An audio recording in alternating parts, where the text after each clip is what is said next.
Welcome to Wisdom Exchange TV, where we interview women leaders internationally who've had a social impact in their communities and beyond. I'm Suzanne F. Stevenson, Conscious Contribution Cultivator for the YouMeWe Social Impact Group, and your host. In each episode, we'll provide actionable conscious contribution insights to create a social impact to empower you, your organization, and your community. Lots of learning and inspiration, all to make your contribution count. We invite you to join the conversation. Post questions on our guest's exclusive Wisdom Exchange TV page. Welcome to our guest, Emily Stevenson, co-founder of Beach Guardian. Emily, along with her father, founded Beach Guardian in 2017, aiming to engage, educate, and empower against plastic pollution. Beach Guardian has organized over 200 community cleanup events with over 6,000 volunteers. They've also visited over 85 schools, engaging with over 14,000 school children, and work with some of the world's largest companies to help them reduce their reliance on plastics, such as Pepsi Cola and Nissan. Emily is a budding environmental reporter with her weekly Tune In Tuesday video blog reaching over 1 million people worldwide. Because Emily is not busy enough, she is currently studying her master's degree, where she is researching the role of microplastics in bacteria. And she is only 23. Feeling somewhat inadequate? Let's welcome Emily Stevenson. It's great to have you with us today, Emily. Oh, it's an absolute pleasure. Thank you so much for having me. And this morning I've spent hours listening to some of your other interviews, and you've really spoken to some phenomenal people across the world. So to have me joining that group of people is just such a privilege. Thank you so much.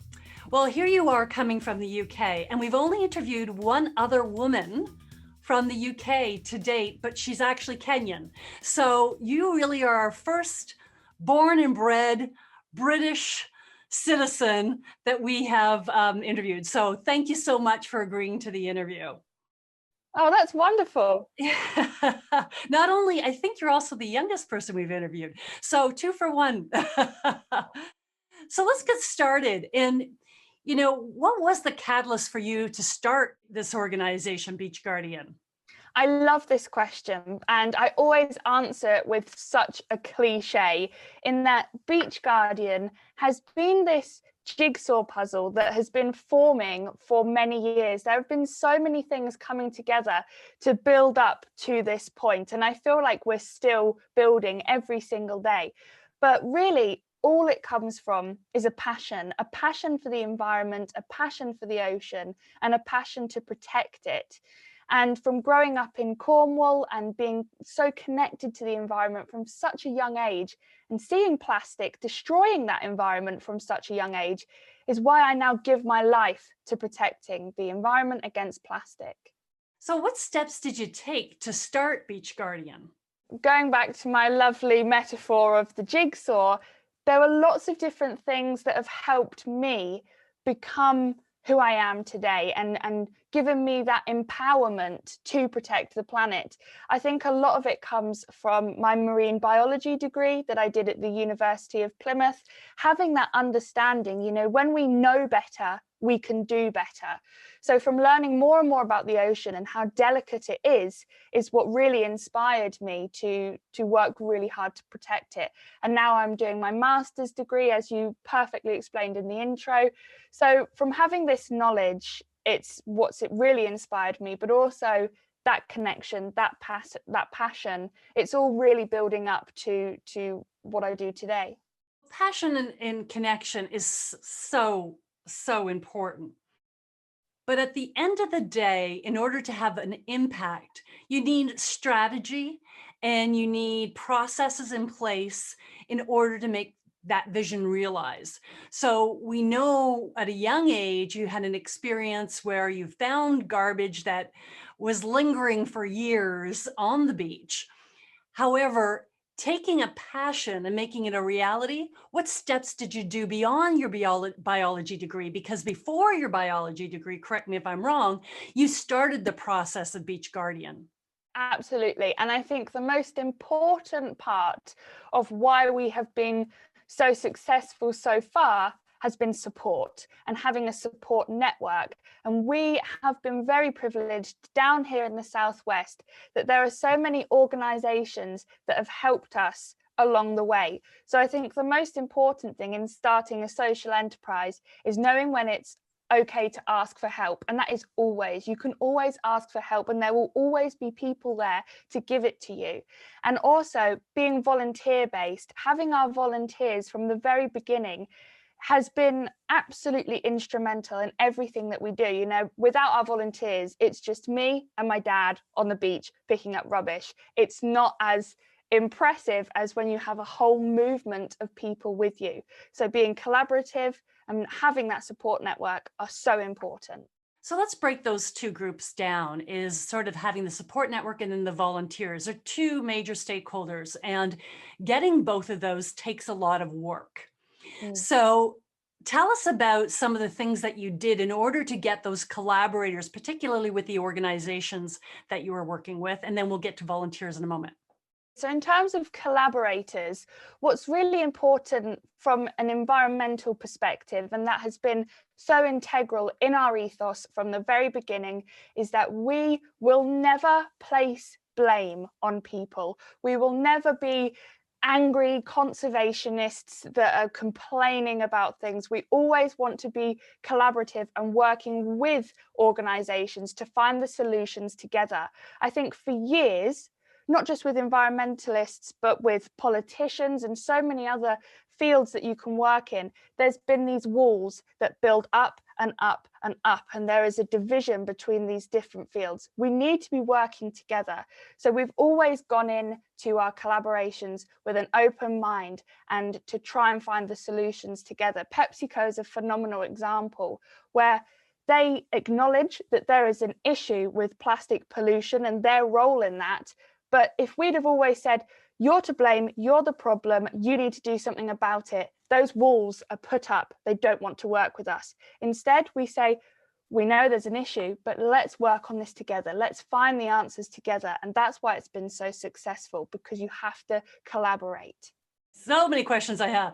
I mean, it's great that you have to collaborate. And again, I couldn't, you are preaching to the choir, and collaboration, I believe, is the way of the future. Now more than ever, we need each other. So thank you for reiterating that. But here you are, not even, 23. Sure, you're smart. Great. You're smart and you have a partner, which is your father, and you've aligned, and you probably are a go-getter. But at the end of the day, how did you get PepsiCo to talk to you in the first place? Because getting large organizations to talk to the little guy can be extremely challenging. And I know our audience would be interested to know how you actually made that happen. Then what did you advise them, and are they doing it? This is a great question, because it gives me an opportunity to talk about something that I feel really springboarded me into not only being respected in the environmental community, but it also gave me the confidence to accept that role. So I knew that as PepsiCo is such a large organization, they're the second largest food and drink manufacturer in the world. They are huge. I knew I needed to do something big to warrant their attention. So for my graduation of my marine biology degree at the University of Plymouth, this is back in 2018, I wore a dress that I made out of Walker's crisp packets. Walker's are a chips brand. They're owned by PepsiCo. I believe it's maybe Lay's for you guys. But essentially, wearing that dress, it put the spotlight of the media on me, on my message, on the campaign. And I reached out to PepsiCo and I said, look, there's issues here. I can help. And after that, the conversation got started, and the conversation is still going now. And the reason why I think the Walker's dress was so successful was because I used everything that I had to get their attention. It wasn't just me pulling a stunt, but there was so much story behind what built up to the Walker's dress. And that was on our beach cleans. Every single beach clean I do, I find a chip packet that is either the same age as me, if not older, going back 10, 20, 30, 40, 50 years, really showing clear as day that plastic in the environment does not break down. And I'd built up a momentum of discussion talking about these chip packets. So it was so much feeding into this one moment. And after that, it's just been magical. This episode is sponsored by Make Your Contribution Count for You, Me, We, a book written by Suzanne F. Stevens. It's time to act. Let this book be your guide to having a sustainable social impact while living your most meaningful life. Thanks for listening. Now back to our show. What are they doing about it? You've brought this to their attention. You got creative with branding. You made a splash. It got covered in the newspaper, I believe. And you've got their attention. You get someone's attention is one thing. And kudos, by the way, because that's tough to do. But not only get their attention, but then get the conversation going. So sure, they give you a conversation. Then how about listening and then acting? How's that been going? It was really interesting. You touched on the media interest in this, and I think that was really crucial in the success of the campaign. So after the dress, Walkers and PepsiCo said, okay, fine, by the year 2025, we will make 100% of our packaging recyclable, compostable, or biodegradable. So I said, okay, that's great. It's a nice target to have. Unfortunately, by then, you'll have produced 28 billion more packets of crisps. You have to do something in the meantime to prevent those packets ending up in the environment. And that was my opportunity. I'd done what most environmentalists had done by highlighting the issue. But what is always missed out is the what next. This is your window to give them a suggestion and tell them what you think that they should do. And it has to be realistic. So I said, there's already an organization called TerraCycle, and I believe, they do operate in the States as well, and CBS News do a lot of reporting on this. So I said there's an organization called TerraCycle. They can recycle chip packets. All you have to do, team up with them and offer a collection scheme where people can collect their packets and then send them off to TerraCycle to be recycled. It's achievable and it's a solution. They took that and they ran with it. And now, nationwide across the whole of the UK, you can collect and recycle these packets. And this is the first scheme of its kind worldwide to be able to do that. And we're still talking about PepsiCo now, about the success of that scheme. Not only has it saved millions of packets from entering the environment, but also raised millions of pounds too, because once you collect those packets, it raises points, it raises money for charities of your choice. So it's just a phenomenal scheme. I'm so proud to be part of it, and I'm so proud it's kept going and been the success that it has. Kudos to you. And I agree with you on this point is so many people look at problems. As a matter of fact, you look at all the business model, find the problem to fix. I get it. But I'm a bit of a fan of look at the opportunity. Instead of saying, here's the problem, yes, it's not as sexy, meaning it doesn't feel we have to act as quickly on it. But the reality is you found a problem and an opportunity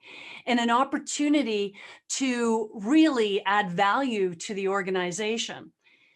Now, there's a reality that being a conservationist, an activist, that it's not a well-paying job.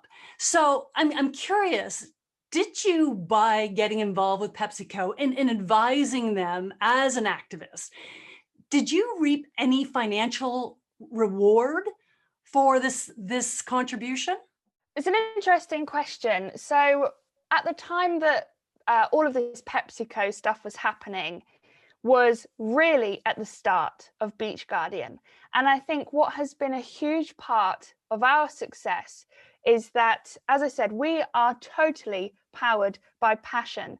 For the first 2.5 years of Beach Guardian, myself and my dad were full-time volunteers. We gave everything to this. We said yes to absolutely everything and everybody, every opportunity that came at us. Yes, we'll do that. Of course, we'll do that. Pleased to be involved.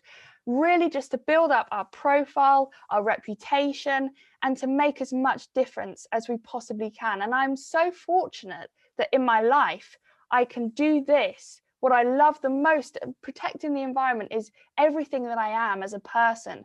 So to be able to do that now as a job, we now have funding from the national lottery here in the UK to be able to do our work, is everything I ever could have dreamed of. So at the time when PepsiCo happened, it was at the time that we were just saying yes, yes, yes to everything. So the financial incentive has never been a part of it. And I'm just lucky now that I'm able to do what I can and survive financially and sustain it as a job. Yeah, and to your point, it often is not the driver when you're an advocate. It's never the driver. That being said, there's a reality of time, and that's finite. So it does need to be sustainable. So I'm glad to see that you're able to eventually get that support. And staying on that, the lottery, why and how did you get them on board to help support your initiative? Well, as I said, a big part of Beach Guardian has always been the support that we've received in our communities.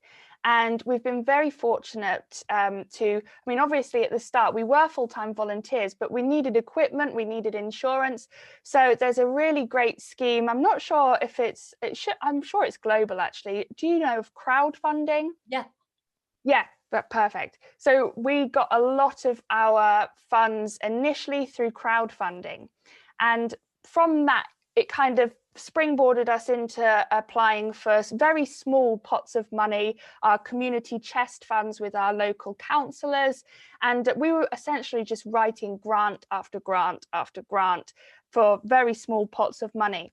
And we did a trial with the lottery of, we had very small targets of X many schools and that kind of thing. Of course, we achieved those targets and beyond. So we had a meeting with them and they said, look, what could you achieve if we supported you for, say, 3 years? And I said, well, 3 years, we can achieve a lot. So we wrote out a proposal and it's been absolutely phenomenal what we can now do with their support. We're going to go into all of the schools in Cornwall and across the UK as well. We're trying to just engage with as many people as possible. And of course, that's only possible due to the lottery funding. Which is fabulous, which leads to the volunteers. Who traditionally who are those 6,000 volunteers? Our volunteers, to me, it's such a cliche, pains me to say it, but it's like a family. When we do our beach cleans, when we all get together, it's not just about protecting the environment. It's as much as a social movement as it is environmental. And this has been hugely important for me from the very beginning. Doing the beach cleaning, for me, is a tonic. It supports and nourishes my mental health and well-being. It's always been the thing that I can fall back on that brightens my day. To be able to allow that to take place in our volunteers as well as helping the environment, has been magical. And I remember when we first started and we were just starting to get to know our volunteers, and there was this one lady, she's quite an elderly lady, and in Cornwall we're quite isolated from the rest of the country. We're isolated from other communities. It's very country, it's very small villages, and it's very tourism based. There are a lot of people that will go the 6 months of winter without seeing a single other person. It's very, very, isolated, and it can be really difficult to get through those grey, wet, lonely, wintry months. Of course, those months are great for beach cleaning because a lot of plastic is coming in on the stormy seas. So we started doing our beach cleans. And as I say, this elderly lady comes and she's in her car and she says, I've seen you on social media. I've seen what you're doing. I really want to get involved. I've been out, I've bought gloves, I've bought a picker, I've got every bit of equipment I could have prepared myself for, but I haven't seen anybody in years. I never leave my house since I've retired. I don't socialize anymore. I think I might just stay in my car. And I said, look, that's totally fine. Thank you for coming, but why not stay with me? Just come along on the beach clean with me. I'll stick with you the whole time and we'll just do it together. So she got out of the car. And now she is a different person altogether. She just became, I saw the life come back to her, and now she runs her own beach cleans. She's talking to the children. I remember when there was a milk delivery in glass milk bottles, and telling all of these stories and engaging with people, and she's got friends that join her on the beach now. And I get to see that every single day. Every time I do an event, I get to see that magic. Now, how lucky am I to be able to experience that and help facilitate that? And that's why having volunteers is so important, because it's not just helping them, it's not just helping the planet, but it's helping me too, and empowering me to do more. So that's what we try and do with our volunteers, is ensure that they have every opportunity to make a difference to the planet and themselves. Okay, that gave me shivers from my toes to my head. That's a beautiful story, and demonstrating the social impact as well. And with mental health on the rise, the challenges that we're having through this pandemic, people really do need to connect. So are you exercising social distancing on your cleanups? Absolutely. Our cleanups are totally different to how we usually run them, and we've only just really started running them again. But it was so important to me to kickstart the cleans again, because, I mean, not just for the environment, but to get our volunteers back together. I keep talking about isolation. We've never experienced a period of such extensive isolation as we have with 2020. In lockdown, people not seeing anybody for months. So having them back down on the beach with me and seeing each other again has been indescribable. I can't tell you the difference that it's made for myself, and hopefully my volunteers will say the same. But we are obviously having to be very careful. I mean, usually we just put up the dates online and we say, look, we're going to be at this beach at this time, come and join us. Whereas now we have to be very careful to not only ensure the safety of our volunteers, but everybody else on the beach. So we're having to do it through a booking system. Obviously, it's free of charge, but we have to monitor those numbers. We're keeping the numbers very low, so we're in small groups. We usually do a safety brief at the beginning and a debrief at the end, who's found what kind of thing, where we're all grouped together. Obviously, we can't do this, so I've made some information videos for people to watch before they come down, so they have all the information that they need before they get there. So when they arrive, they just pick up the sterile equipment, go and clean the beach, come back, leave the equipment, we clean it, and on to the next one. So they've been really receptive to these changes and really adaptable, and it's been fantastic to be back on the beach. Now, how many beaches do you actually do cleanups for? We look after it's a really beautiful stretch of the North Cornwall coastline, and it's called the Seven Bays. So there are 7 different beaches that we run our cleanups on, and we're very fortunate down here in the southwest of England. It's a bit of a hub for sustainability. So if you to look at a map of the whole of the southwest, there are so many different groups like us, and we each have a little portion of coastline, and essentially the whole coastline is covered with beach cleaners that are taking responsibility for their local environment. So we only do cleans on 7 different beaches. If there's a group that needs help or support, then we will go and do that across the country. But our cleans are only ever really on the same beaches. And that is staggering in itself, because if I was to show you all of the plastic we've collected in just the last 3 years, we've stored it all. We have it in a huge pile. It's like a mountain. We've never thrown away a piece of plastic we found on the beach. We've collected it all for research purposes. And it is unbelievable how much we've found in just a small stretch of the North Cornwall coastline. When you see it like that, you can really begin to imagine the scale of the issue. How does that extrapolate to the rest of the coastline of the UK, the rest of the world? It's frightening, but also positive, because you can see the difference that a small group of volunteers on a small part of the coastline can make. Yes, we found a lot, but my goodness, can you imagine if we hadn't done anything? That would all still be in the environment. You have 7 beaches now. What is your vision for Beach Guardian? My vision for Beach Guardian would be to transform this into a platform for me to help as many people and as much wildlife as possible. We've seen the impact that an initiative such as Beach Guardian can have in the community by empowering all generations. And once you're taking responsibility of your local environment, the ripple effect of control that you have on your life and other areas that you begin to thrive in is stunning. And I would love to use our kind of best practice model in our community and spread that worldwide. So I really hope that the future of Beach Guardian, I would describe it as almost not franchising, but making sure that we can provide the resources of how we've done what we've done so other people can do the exact same, set something up like we have in their community, and ensure that, again, the planet is being cared for, but the people are too. And that's what I really envision for Beach Guardian, is to be able to provide people with the content so that they can do what we've done. You know, the way you've described it is probably originally when you started, the beneficiary was the environment.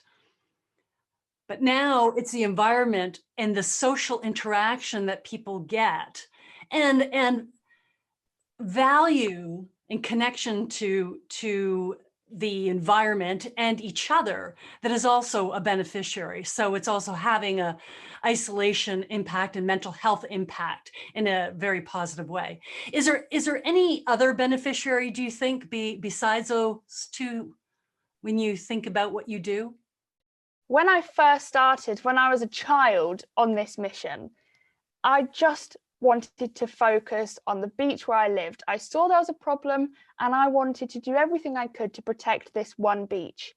Now, as the years have gone by, I realized you can't just focus your efforts on one problem in one place as one person.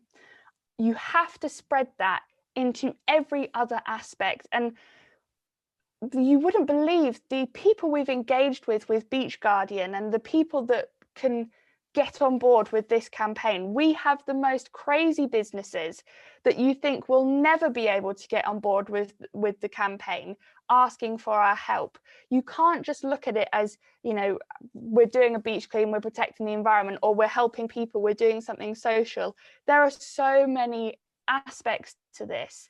And I think that's what's so exciting, is that plastic pollution is in all of our lives. It is everywhere. Plastic has reached every corner of the globe, places we haven't even been directly ourselves.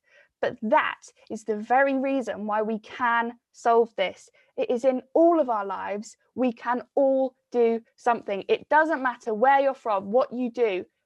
Everything you do does make a difference, and everybody can do something. Sure, we clean up the beaches and there's less plastic. But why do we really care?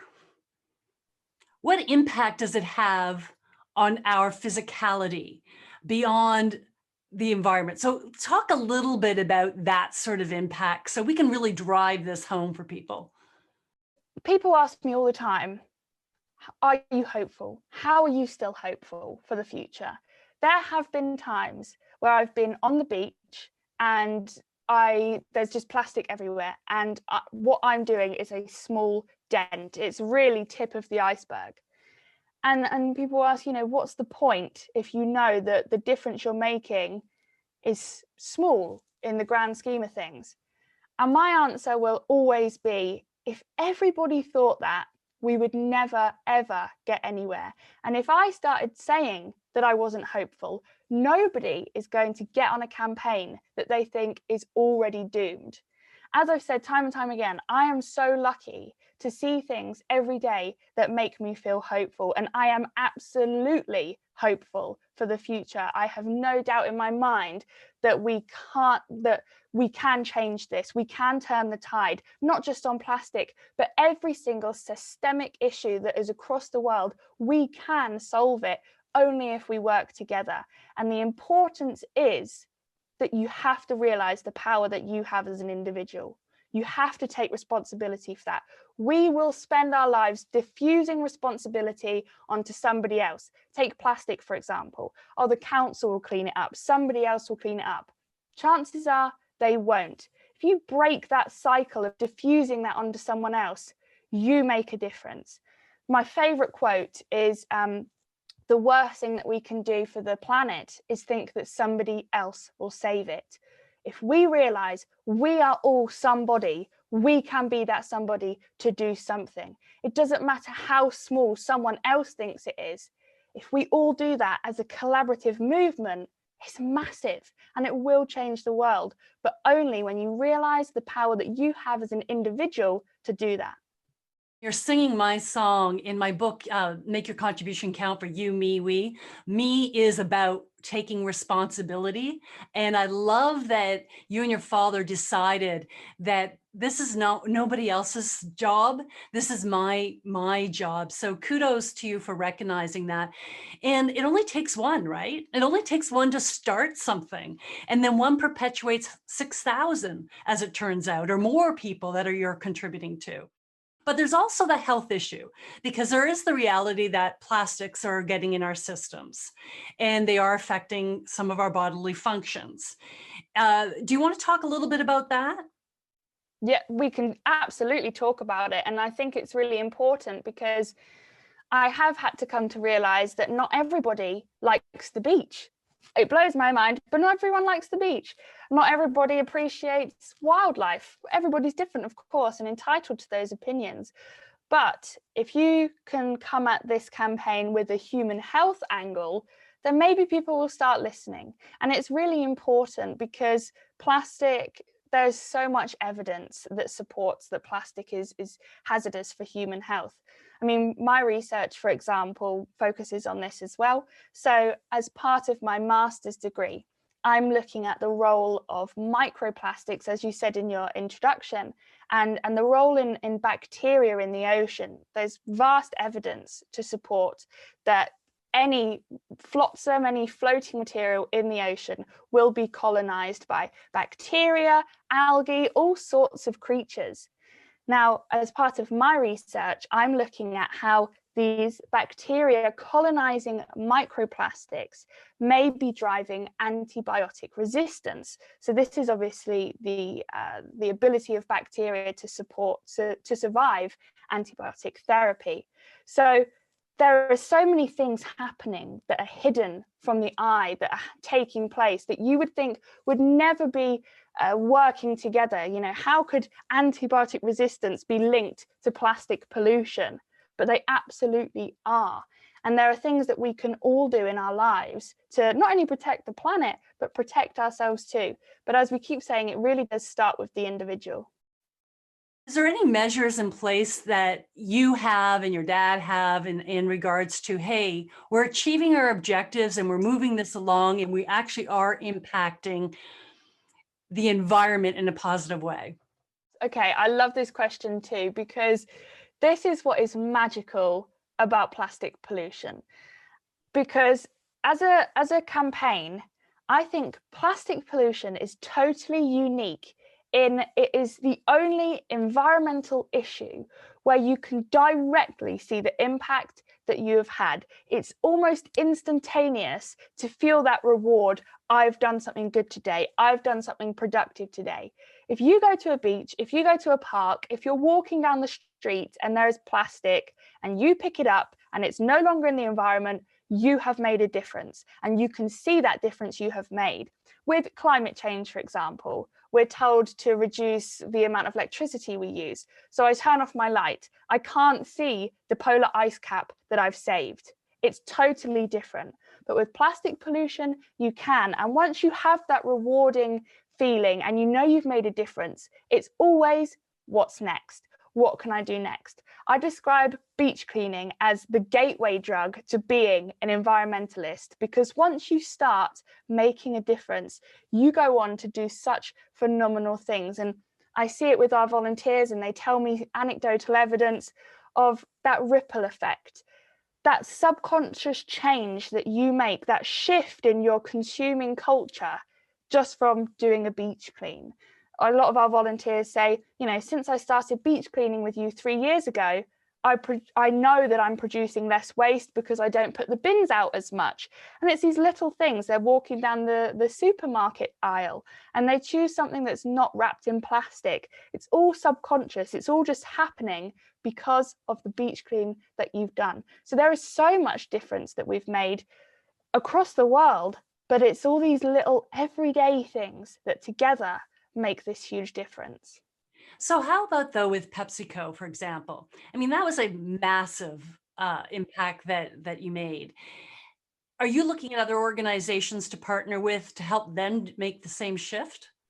Always. And I will never say no to anybody, even if there was a person in front of me and they said, look, I've been spending my whole life littering, I've done so much damage, I might continue doing damage, but will you work with me? Of course, I will always work with anybody because we have to do it together. And I mean, with PepsiCo, for example, we're still on the what next. Yes, they did a great thing with the Walkers scheme, but there's still a lot more to do. But now they've had that success, they're looking on what's next. So if anybody ever needs help or direction or support or ideas, we will always be there to help them. You're not proactively, and again, I know you're a busy person, so let's, you're not proactively at this particular time going out and saying, let us look at the use of your plastics so that we can reduce them.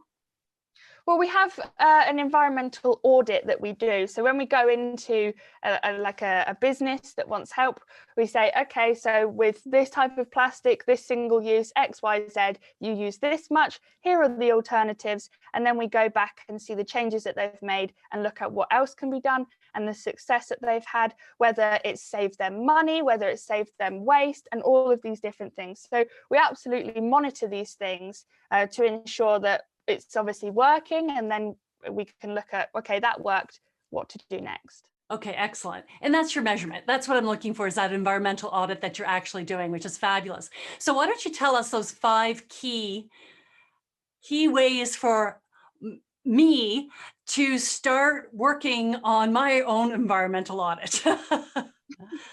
Well, my 5 top tips are the most simplest level of being environmentalist, but that do make a huge difference. If the whole world did these 5 top tips, it would be joyous. So and actually, I'm going to tell you my 5 in my order, but then I had a conversation with the most inspiring young boy the other day. I think he's 12, and he joined us on a beach clean, and he started doing his own video blog about plastics, and he interviewed me, and I learned so much from the people I talk to, and he has made me change my mind on the order of my 5. So I'll tell you my 5, and then I'll tell you why it's changed in its order. So the first one, always get yourself a reusable drinks bottle. It's so easy. It sounds so, common sense. Perfect. There we go. See, everyone can do it. It saves money. It encourages me to drink more water. Really great. And you can get some really snazzy drinks. But I can't believe I just said snazzy. That's we have a YouMeWe snazzy bottle. There we go. Perfect. And there's another thing. Businesses can brand with all of these reusables, tote bags, the lot. So reusable drinks bottle, done. And this is so important. Plastic bottle waste is unimaginably high. In the UK alone, 750 plastic bottles are littered every single minute of every single day. Now, if those 750 people that littered them got themselves a reusable drinks bottle, done. The second is, I'm glad you've just taken a sip from your coffee cup, because my next one is get yourself a reusable coffee cup. Again, it's the same as the drinks bottles. It saves money, it saves the planet. It's really easy, and you can get some great ones too. My next one, reusable face coverings. Now, this was obviously never on my list before, but the amount of PPE I found polluting the environment is staggering. And again, this is a human health risk in itself. We're wearing these masks to protect ourselves, to protect others. Now it's causing damage to the planet, and there's a contamination risk too. I did a beach clean this morning and I found 6 face masks on just a really small beach in North Cornwall, how are they getting there? And this is just the start of much bigger things, I fear. So reusable face coverings, or just ensuring you're putting them in the bin. I'm feeling good so far. I've got 3 for 3. I actually have YouMeWe face masks. Brilliant. I'm gonna send you a care package. Please do. I love it. I love it. We do have Beach Guardian face cover. I was seeing if I don't have one near me. That's a shame. But we are collaborating with a really great organization called the Skill Mill, and they're based in Lithuania, I believe. And it is, oh goodness, this is annoying. Why can't I think of the word? What's it? Oh, redundant seamstresses that lost their job due to COVID-19 and now making our sustainable face coverings that obviously are representing Beach Guardian. So they're really cool too. My fourth one, do a beach clean or a litter pick, or just pick up some rubbish when you find it. Really, really easy and makes a huge difference and leads on to so many other things. Now, my fifth one is my favorite, and actually the one that I want to move to my first one due to this boy Lewis, because it's his idea. And I think this is the most simple but most powerful thing we can all do every single day. And many of us will already do it every single day without even realizing it. I think the best thing that we can do for the planet is talk about it. Just talk about the environment, talk about nature, talk about something beautiful you've seen today, talk about that sunset you saw last night. Just talk to people about the things that inspire you, that surround you. And I think by doing that, we learn to appreciate it more. We want to protect it more. And you can inspire so many people with just a conversation. You might be walking along the beach with your grandma and just say, you know, this is a really lovely day. I feel so at peace. It's beautiful. And someone walking past you may be having a really bad day and may not be able to see that. They hear you say it and they say, do you know what, actually, it is beautiful. And then they go on and that just spreads. And it just starts by talking, me and you talking about it today. It's the start of so many things, and it's just the most human, the most simple thing that we can do. You're right. I do like the talk about it because admittedly, I'm talking about the environment now in the last 6 months, probably more than I ever have. And although you're always aware and you're doing things, but that's a great way to get people starting the dialogue. Where we're at a crisis point, which I should have started a long time ago. There is, I like your list. I like your list a lot. I just want to add to the list. And and curious why these things aren't on your list. One of them is, you know, plastic bags in themselves. And plastic bags are, in my experience, and I'm talking it's bad at home, but in traveling, especially in developing countries, there's plastic bags everywhere, and they're usually blue. I don't know why, but they are usually blue, and they're in the water. They're in, be it the slums, be it on the streets, but they're absolutely everywhere. Is there a reason that you didn't include plastic bags in your top 5?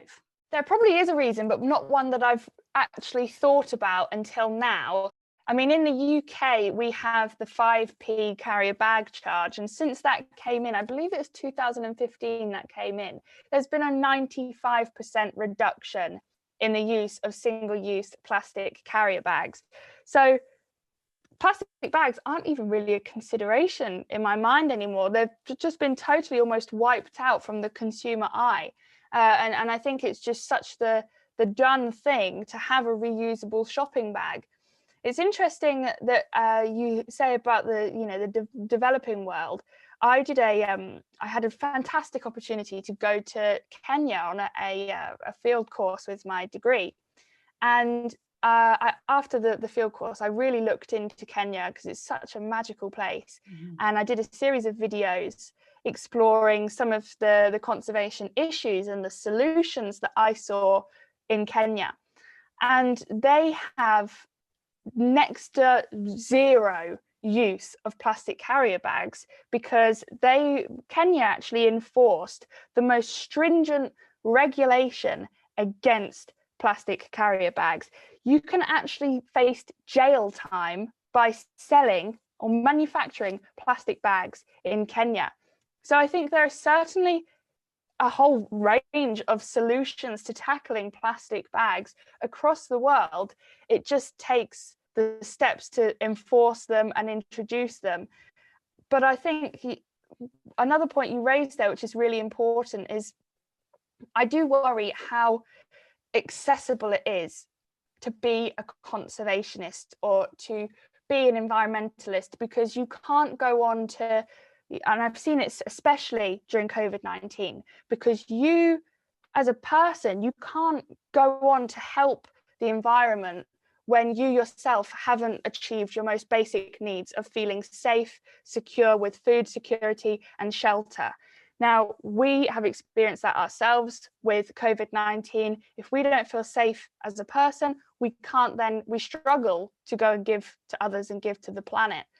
But as we have really reinforced during our discussion today, when you're a conservationist and environmentalist, you don't have to sacrifice everything. You don't have to make sacrifices. So looking after yourself and your family and looking after the planet don't have to be exclusive. They can go together.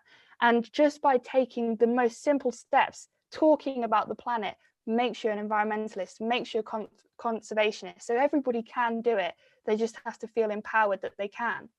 I love that message because for a few reasons. It's not one or the other. It can be both. And there's consumerism too. It's like what you buy is also important. So and when you really look at in the developing world, they're contributing the least amount to the greenhouse gases, where the Western world's creating the most. And yet the developing world, and particularly in Africa and in Mozambique, they're suffering the most because of our choices. So yes, it may not be on everyone's top priority, but there are things that you can do every day, even getting rid of straws. I appreciate your comment about the plastics. The reason Kenya changed their plastic laws, to your point, Uganda did it way before any country did. And the reason is because it was so bad there. So we still have our plastics in Canada. Yes, we charge for it. We obviously aren't as advanced as Britain is in this regard. We still need to get better at it. But with the COVID-19, they're not allowing us to bring our bags, or they weren't allowing us to bring our bags in. So that, it's kind of like, is the environment getting a breath, or are we adding to the problem? So whatever we can do, we must do. And I love what you're saying there. I want to ask you one more question, then I want to do a quick rapid fire. I didn't prepare you for this. A quick rapid fire, so we'll start wrapping up. But one question I do have for you, you've achieved so much, but at any point in time, have you ever done something that made you uncomfortable, but you had to do it in order to continue to have the environmental and social impact that you've had? That's a really interesting question. And the answer is yes. I have, during my time and my journey at Beach Guardian, I have done things that I have thought twice about doing. But the advice that I would give there is what somebody said to me when very, very early on in my journey as Beach Guardian. And I am so grateful for that advice. And that is, you never know who is sat in the audience. You never know who may hear your story and be inspired, or what they can do to support you.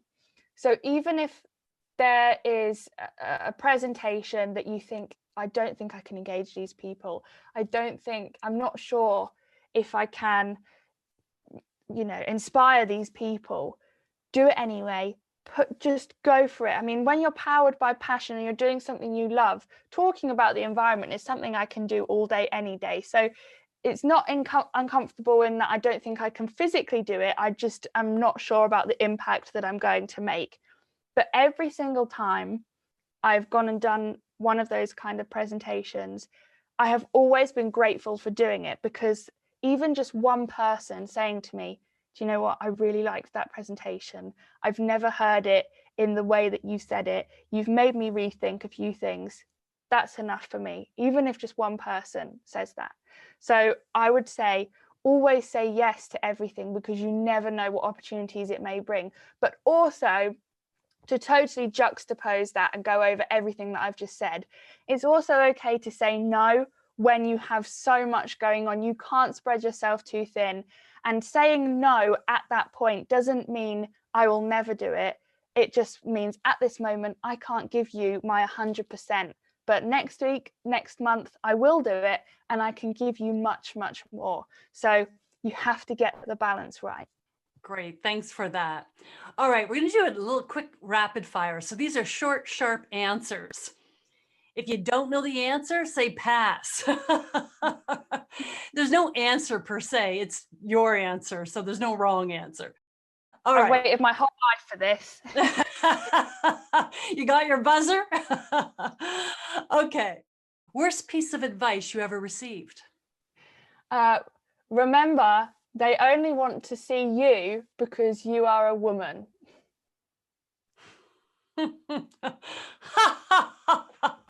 Sorry.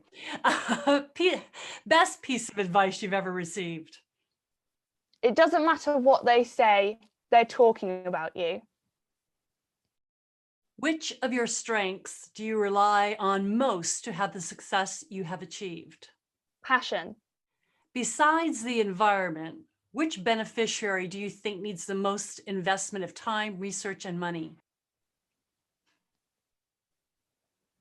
Equality. Who is the greatest female influence in your life? There are so many, and I'm so fortunate to say that. The greatest influence across my whole journey of Beach Guardian, Jo Ruxton, the producer of the film Plastic Ocean, and she gave me that advice of it doesn't matter what they're saying, they're talking about you. What 3 values do you live by? Always see the positives, smile when you want to, and appreciate the beauty around you. Great. I'm going to give you a word. Just give me the first word that comes to your mind. I feel like I'm being psychoanalyzed now. No, you're not. No, you're not. Meaning. Depth. Contribute. Volunteer. Conscious. Present. Sustainability. Green. Learn. Adapt. Legacy. The first word that came into my head was smile, or I'm going to go with smile. Leader. Role model. Collaborate. Friend. Consistency. Reputation. We. Community. Great, thank you for that. I'm sweating. Well, thank you everyone for joining us today. You can subscribe to Wisdom Exchange TV so you can receive each new interview in your inbox. Please share this interview by going to the share button located on the page. The interview is available as a podcast and video. If you know someone who has had a significant social or environmental impact in business, education, civic service, or advocacy, let us know. Visit the guest tab on wisdomexchangetv.com and submit information, and our research team will take it from there. And also, do you want to live your most meaningful life? Join the YouMeWe community, Women Driving Social Impact. Visit us at youmewe.ca to access diverse resources to guide you. Joining the community to connect, collaborate, and make your contribution count. Before I give my last word, do you have any words of wisdom for our audience regarding having an impact on society? Only to reiterate what I already said. Remember, you are somebody, you can do something, and it absolutely makes a difference. Fabulous. Thank you, Emily. Really appreciate your insight. And until next time, make your contribution count for you, me, we. This episode is sponsored by Make Your Contribution Count, for You, Me, We, a book written by Suzanne F. Stevens. It's time to act. Let this book be your guide to having a sustainable social impact while living your most meaningful life. Thanks for listening. Watch, listen, or read interviews with conscious contribution leaders who are having a social impact on our communities and beyond. WisdomExchangeTV.com